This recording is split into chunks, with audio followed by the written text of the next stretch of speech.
हाय बेचारी बहू। सरिता की शादी एक अच्छे परिवार में हुई है। उसका पति रोहन उसे बहुत प्यार करता है। घर में उसकी सास शांति और ननद मीनाक्षी भी है, जो सरिता के किसी काम में दखल अंदाजी नहीं करती। लेकिन फिर भी सरिता को ऐसा लगता है कि दुनिया की सबसे ज्यादा बेचारी बहू वही है और सबसे ज्यादा अत्याचार उसी पर हो रहा है। माँ जी, ये लीजिए आपकी चाय। अरे बहू, तूने इतनी ज्यादा चीनी क्यों डाल दी चाय में? हाय हाय माँ जी, मैंने तो उतनी ही मीठी बनाई है जितनी मीठी आपको पसंद है। माँ जी, आपको तो मेरे हाथ की चाय अच्छी ही नहीं लगती। जब देखो कुछ न कुछ कमी निकाल ही देती हो। अरे बहू, तू एक बात के पीछे ही पड़ जाती है। मैंने ऐसा कब कहा कि तू रोज चाय खराब बनाती है? सरिता अपने कमरे में चली जाती है और फोन उठाकर अपनी माँ से बात करती है। हेलो माँ, कैसी हो आप? क्या कर रही हो? मैं तो ठीक हूँ, पर तू बता, तेरा मूड कैसा है? तेरी आवाज से लग रहा है कि कुछ तो हुआ है तेरे ससुराल में। अरे क्या बताऊँ माँ, यहाँ तो हर समय मेरे साथ बहुत बुरा व्यवहार होता है। मैंने अपनी सास के लिए इतनी अच्छी चाय बनाई, लेकिन मेरी सास चाय पीते ही मुझे 4 बातें सुना दी। बेटी, तू इतनी छोटी छोटी बातों पर ध्यान ही क्यों देती हो? तुम्हारी सास ने कुछ बोल भी दिया तो क्या हो गया, वो बड़ी है ना तुझसे। माँ ने इतना समझाया, लेकिन इस बात का सरिता पर कोई असर नहीं हुआ। अपनी बेचारी बहू की छवि वो बदलना ही नहीं चाहती। अगली सुबह सब नाश्ते के टेबल पर बैठकर नाश्ता कर रहे थे, तभी सरिता ने अपने पति से कहा, सुनिए जी, मुझे ना आज बाजार से कुछ सामान लेकर आना है। आज आप ऑफिस से आने के बाद मुझे लेकर चलना ना। भाभी, मुझे भी कुछ किताबें खरीदनी है। आप दोनों जा ही रहे हो तो मेरी किताबें भी ले आना। लो, अभी तो बात ही की है बाजार जाने की, तो एक फरमाइश आ गई। माँ जी, आप भी बता दो कुछ, और हाँ, मोहल्ले वालों से भी बोल दो अगर वो कुछ मंगवाना चाहते हो तो।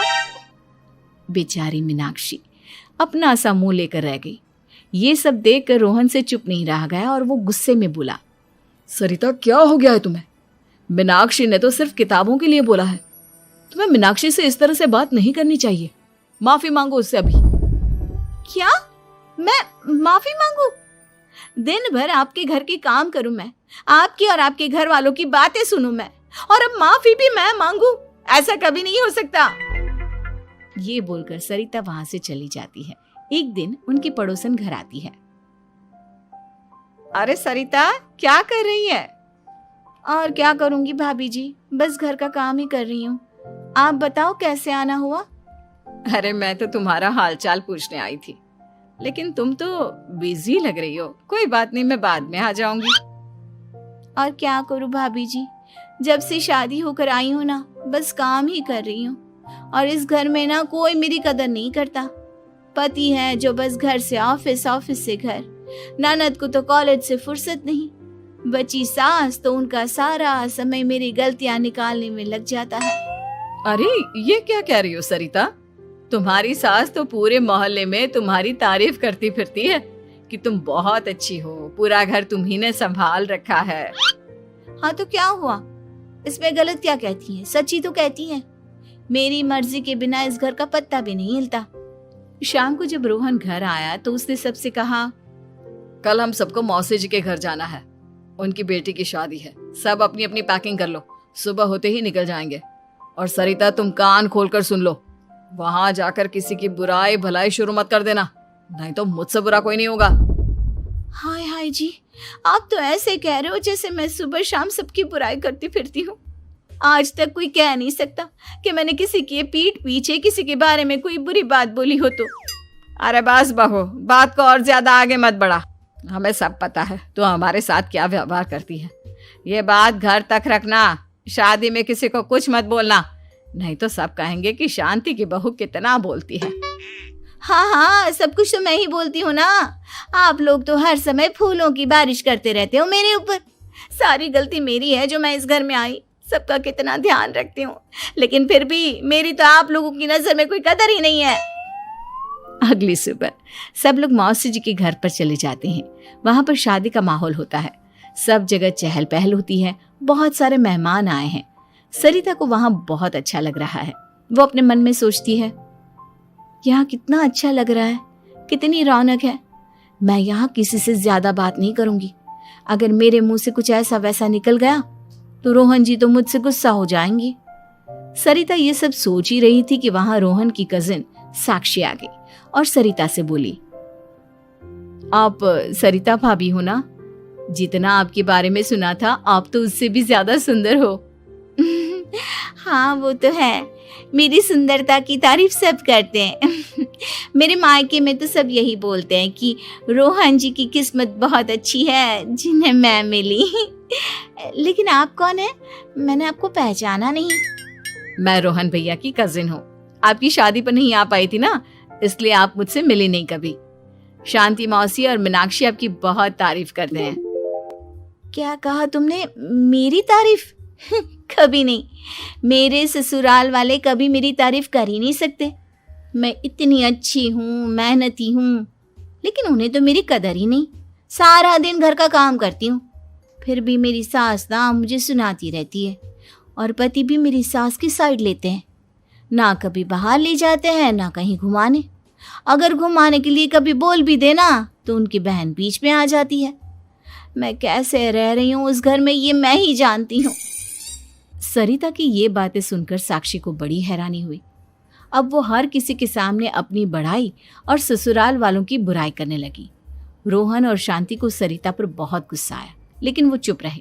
अगले दिन जब वो अपने घर पर आए, सरिता, तुमने क्यों सबके सामने मेरी इज्जत का तमाशा बनाया? तुमसे बोला था ना कि चुप रहना। अजी ऐसा भी क्या कह दिया मैंने जो इतना भड़क रहे हो? तुम जहां जाती हो अपना रोना शुरू कर देती हो, कभी किसी दूसरे की बात ही नहीं सुनती, बस अपनी कहती रहती हो। तुमने सबके सामने हमारा तमाशा बनाकर रख दिया है। हे भगवान, मुझे अपने पास बुला ले। जिस घर में मेरी कदर ही नहीं, उस घर में मेरा क्या काम? अरे क्या करूंगी मैं यहाँ रहकर? जो भी आता है मुझे सुनाकर चला जाता है। मैं तो किसी से कुछ नहीं कहती। सीधी सादी बहू मिल गई है ना सबको, तो जो जी में आए वो करो। सरिता ने अपने आगे किसी को कुछ बोलने ही नहीं दिया, और उस दिन भी उसने सबके सामने खुद को बेचारी बना ही दिया। अगले दिन मीनाक्षी कॉलेज के लिए लेट हो रही थी, इसलिए वो हर काम जल्दी जल्दी कर रही थी। अपना नाश्ता लेने किचन में गई और पतीले में रखे गरम दूध को गिलास में डालने लगी। दूध का पतीला उसके हाथ से छूट गया और गरम गरम दूध उसके हाथ पर गिर गया। ओए माँ, हाय मेरा हाथ, माँ मेरा हाथ जल गया। मीनाक्षी की आवाज सुनकर सरिता दौड़ती हुई आई। ये क्या किया तुमने? तुम्हें नाश्ता चाहिए था तो मुझसे बोल देती, मैं क्या मना करती थी? अब पता नहीं कितने दिन की मुसीबत पाल ली तुमने। सरिता मीनाक्षी को उसके कमरे में ले गई और उसका बहुत ख्याल रखा। उसका इस तरह से ख्याल रखना शांति और रोहन को थोड़ा अजीब लगा। माँ, सरिता के दिमाग का भी कुछ पता नहीं। कल शादी में सबको इतना कुछ बोल कर आई है हमारे बारे में, और अब मीनाक्षी की कितनी अच्छी देखभाल कर रही है। ये ऐसा क्यों करती है? बेटा, तेरी बीवी की ना आदत हो गई है सबके सामने खुद को बेचारी दिखाने की, और आदत इतनी जल्दी नहीं बदलती। जब ये बोलना शुरू करती है तो रुकने का नाम ही नहीं लेती, इसलिए इसे पता ही नहीं चलता कि ये किसके सामने क्या बोली जा रही है। लेकिन दिल की बहुत अच्छी है। हमें भी अपना दिल बड़ा करके ये जैसी है इसे स्वीकार करना